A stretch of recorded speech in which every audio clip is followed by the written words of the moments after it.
Karibu Ayo TV, mimi ni Pasco Mwakyoma.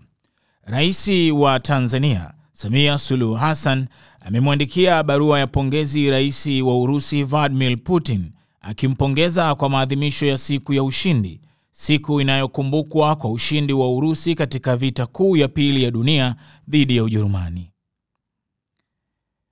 Rais Samia ameandika: kwa niaba ya Watanzania na kutumia salamu za pongezi za dhati kwa kuadhimisha siku hii muhimu ambayo inaakisi historia ya kujitoa kwa ajili ya uhuru na haki.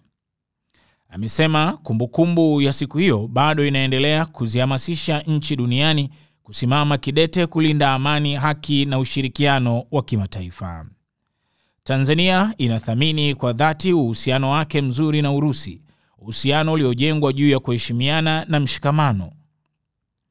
Siku ya ushindi huadhimishwa Mei 9 kila mwaka nchini Urusi, ikiwa ni kumbukumbu ya ushindi wa mwaka 1945 katika vita kuu ya pili ya dunia, ambapo majeshi ya Umoja wa Kisovieti yalifanikiwa kuishinda Ujerumani ya Adolf Hitler.